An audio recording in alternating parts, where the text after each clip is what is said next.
খুব সুন্দর করে আবার আগের মতো স্বাভাবিক কাজকর্ম আপনি করতে ইজি হবে। বিশেষ করে অনেকক্ষণ দাঁড়িয়ে কাজ করা, সিঁড়ি বাওয়া বা নামাজ পড়া কোনো ব্যথাই কিন্তু তাহলে হবে না দর্শক। এভাবে সকালে 15 বার, দুপুরে 15 বার, রাতে 15 বার।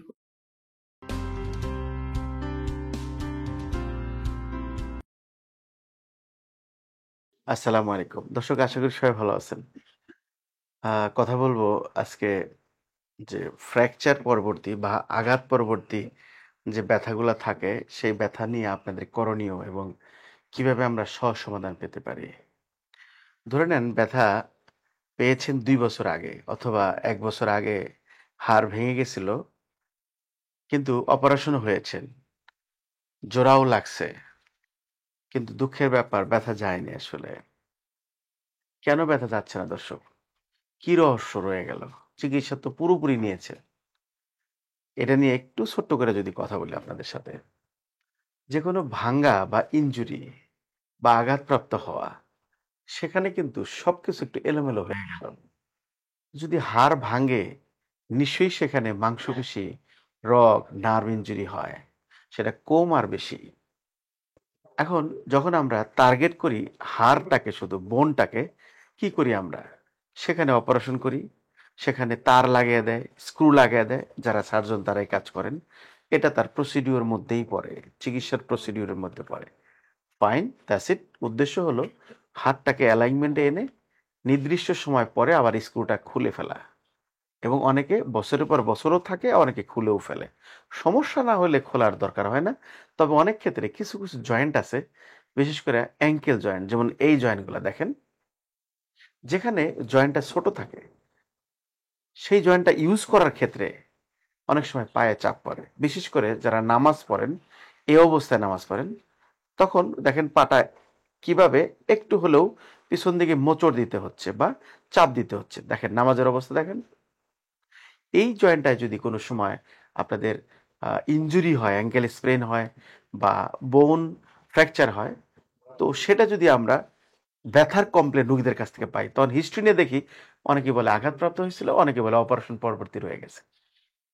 এই সমস্যার জন্য তাদের ব্যথার কিভাবে আমাদের কাছে কমপ্লেন করে, মানে আমরা যেটা বলতে চাচ্ছি যে আঘাত পরবর্তী এবং ফ্র্যাকচার হলে রোগীরা তার চিকিৎসার পরেও যে কমপ্লেনগুলা আমাদের কাছে বলে, সেটা হলো ব্যথা করে। অনেকক্ষণ দাঁড়িয়ে থাকলে ব্যথা বেড়ে যায়। বিশেষ করে পা যদি টুইস্ট করে, বাঁকা করে নামাজের মতো বসে, তাহলে ব্যথা বেড়ে যায়। কেউ কেউ বলে সিঁড়ি উঠতে নামলে অসুবিধা হয়।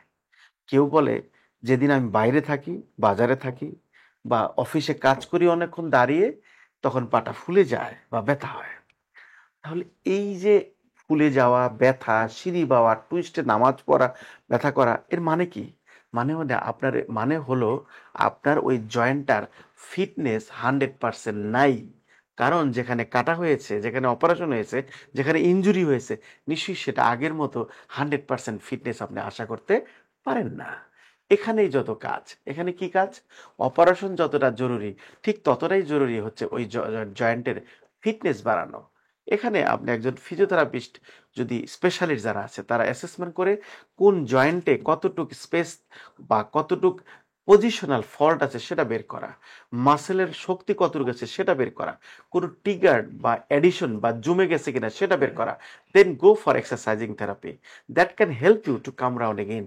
খুব সুন্দর করে আবার আগের মতো স্বাভাবিক কাজকর্ম আপনি করতে ইজি হবে। বিশেষ করে অনেকক্ষণ দাঁড়িয়ে কাজ করা, সিঁড়ি বাওয়া বা নামাজ পড়া কোনো ব্যথাই কিন্তু তাহলে হবে না দর্শক।